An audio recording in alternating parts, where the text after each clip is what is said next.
Bongkar 10 kesalahan DKI soal PSBB, PSI cukur Anies. Ditulis oleh Manuel. Partai Solidaritas Indonesia memberikan catatan penting pada Anies Baswedan terkait kesalahan dan kebodohannya dalam melakukan PSBB transisi. PSBB transisi yang sudah diperpanjang sampai kepada 5 kali ini salah dan terbukti tidak efektif. Wacana melakukan PSBB total yang rencananya akan dikerjakan tanggal 14 September nantinya membuktikan bahwa Anies secara tidak langsung dan pengecut mengakui kesalahannya. Kesalahannya yang sangat fatal membuat Partai Solidaritas Indonesia memberikan 10 cukuran maut kepada Anies Baswedan. Apa saja kesalahan fatalnya? Pertama, Pemprov agak terlambat melakukan tes swab. Seharusnya Pemprov DKI Jakarta melakukan tes dengan jatah yang sudah diberikan oleh pusat.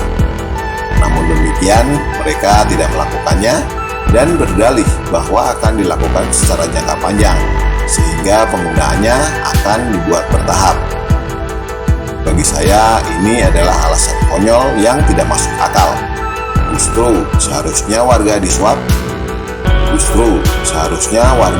tes sebanyak mungkin agar pemerintah bisa mengetahui bahwa pemetaan COVID-19 sejak awal seperti apa. Tapi ternyata Anies Baswedan lebih memilih untuk pelit kepada warga DKI Jakarta, sehingga warga Jakarta yang menjadi rugi dan menjadi tidak tahu data yang sebenarnya. Kedua, kontak tracing hanya 6 orang per kasus. Setahu saya, kontak tracing yang seharusnya dilakukan secara standar dari negara-negara lain antara 10 sampai 20 orang. Bahkan di Cina, Amerika, dan bahkan negara Malaysia bisa dikatakan bahwa kontak tracing bisa dikerjakan sampai kepada seluruh karyawan kantor yang pasien tersebut pernah bekerja. Anies Baswedan tidak melakukan itu, dan dia lebih memilih untuk menyimpan duitnya. Pelit lunis. Ketiga, penumpukan penumpang akibat kelangkaan transportasi umum. Kelangkaan transportasi umum ini menjadi efek kejut, getar, dan vibrasi dari Anies Baswedan yang diakui sendiri.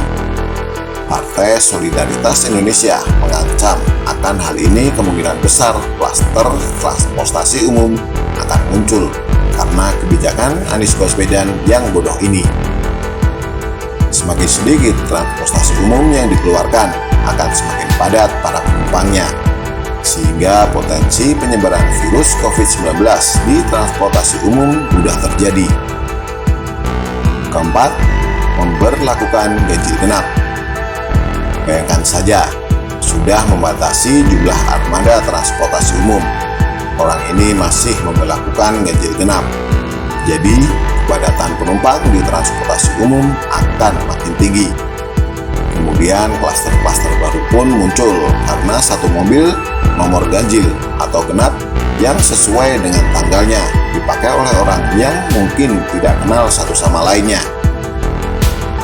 Kelima, tidak ada penegakan aturan yang rutin dan konsisten. Inilah yang paling parah, penegakan peraturan yang tidak pernah konsisten. Gembong Warsono yang merupakan politisi PDIP yang juga merupakan anggota DPRD DKI Jakarta mengatakan bahwa pelaksanaan dari penegakan peraturan masih tergantung dari seberapa banyak fulus yang diberikan.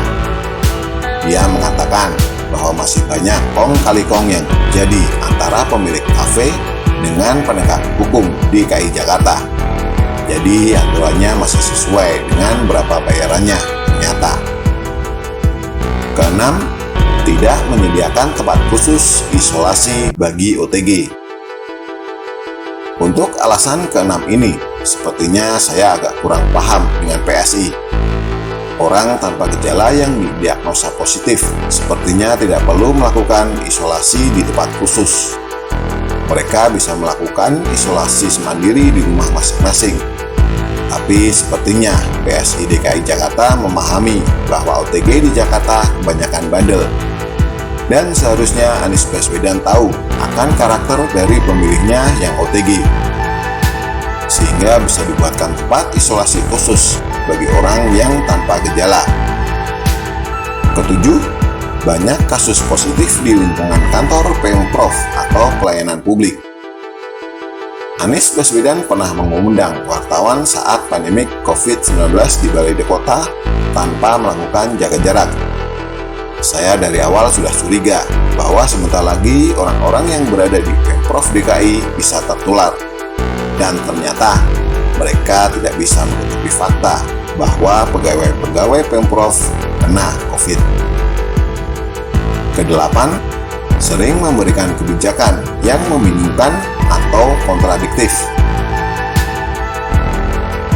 Yang lahiranlah kalau sampai dia minta izin kepada Menteri PUPR untuk membuka jalan tol bagi pesepeda pada COVID-19 merajalela. Memang gubernur ini pintar sekali dalam melakukan kebijakan-kebijakan yang sifatnya kontradiktif. Kesembilan, tidak jelas dan tidak transparan dalam kriteria rem darurat. Anies Baswedan tidak bisa menjelaskan dan tidak bisa transparan dalam memberikan kategori apa itu rem darurat. Bahkan retorikal murahan yang tidak bisa dipahami secara rinci oleh jajaran bawahannya. Kalau kepalanya saja gelap, bagaimana anggota tubuh lainnya? 10. Bansos terlambat diberikan dan pelaksanaannya sangat lambat. Bantuan sosial ternyata hanyalah kaldu, bukan daging betulan. Hanyalah kornet yang merupakan makanan kaleng yang banyak sekali pengawetnya.